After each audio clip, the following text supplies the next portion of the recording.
Bienvenue dans cette nouvelle vidéo sur la trigonométrie.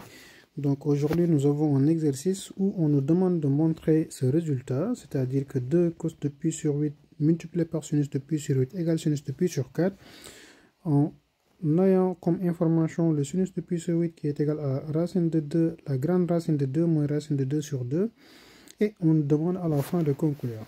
Donc pour cela, comme on a la première information, c'est-à-dire le sinus de pi sur 8 qui est là, donc on va essayer de calculer le cos de pi sur 8 en utilisant cette information-là qu'on a, c'est-à-dire que le cos carré d'un angle plus le sinus carré d'un angle est égal à 1.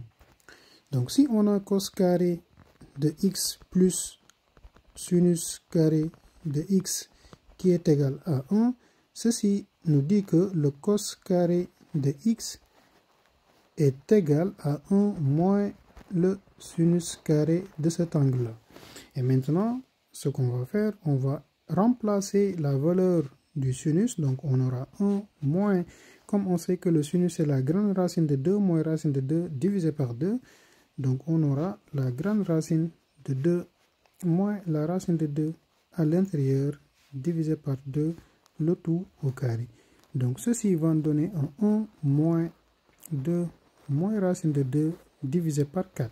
Parce que ici, on va élever le 2 au carré, donc ça va nous donner un 4. Donc arrivé à cette étape, on va faire la réduction au même dénominateur, c'est-à-dire qu'on aura 4 moins facteur de 2 moins la racine de 2. On va mettre les parenthèses pour ne pas faire d'erreur de signe, le tout divisé par 4. Et donc ceci va nous donner un 4 moins 2 plus racine de 2, le tout divisé par 4, qui est égal à 2, maintenant plus la racine de 2 divisé par 4. On aura dans ce cas cos carré de x est égal à 2 plus la racine carrée de 2 divisé par 4. Maintenant ici notre x qu'on cherchait, donc c'est égal à pi sur 8 en quelque sorte. Et donc on sait que cette valeur là est comprise entre donc 0 et pi sur 2, donc qui est positif. Et donc ici on peut directement maintenant calculer notre cos de x, donc en enlevant le carré. Ici on aura le cos de x, c'est la grande racine de 2 plus la racine de 2 divisé par 4, qui n'est rien d'autre que la grande racine de 2 plus la racine de 2 divisé par la racine de 4 au dénominateur, qui nous donne en 2. Donc ici on a le cosinus de pi sur 8. Donc ici au lieu de x on va le remplacer par notre angle pi sur 8 qu'on a. Maintenant, on pourra répondre en fait à la question de vérifier est-ce que le 2 multiplié par le produit de cos de pi sur 8 plus sinus de pi sur 8, est-ce que c'est égal au sinus de pi sur 4. Donc ici, on a 2 multiplié par cos de pi sur 8 sinus de pi sur 8.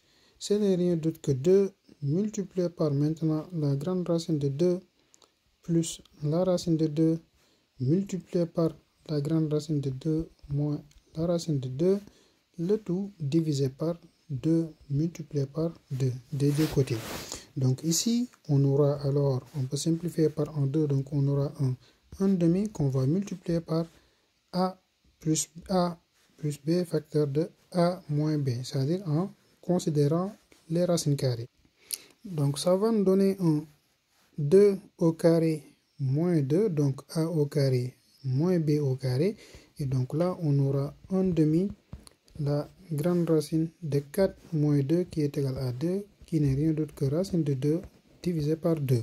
Or, on sait que comme pi sur 4, donc c'est un angle remarquable, donc on sait que le sinus de pi sur 4, ce n'est rien d'autre que racine de 2 sur 2.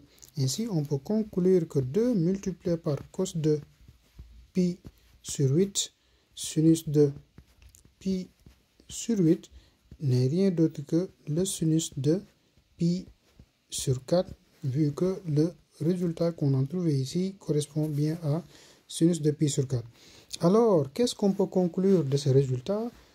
Qu'est-ce qu'on peut remarquer? Donc ici, on a un pi sur 8, et là un pi sur 4.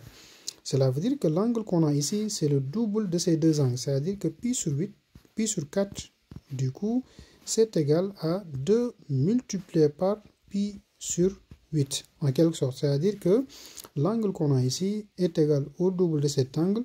Et comme conclusion, donc on peut dire que maintenant si on a le sinus de x cos de x, ce n'est rien d'autre que le sinus de 2 fois l'angle x en quelque sorte. Donc c'est ce qu'on vient de montrer sur cet exercice-là.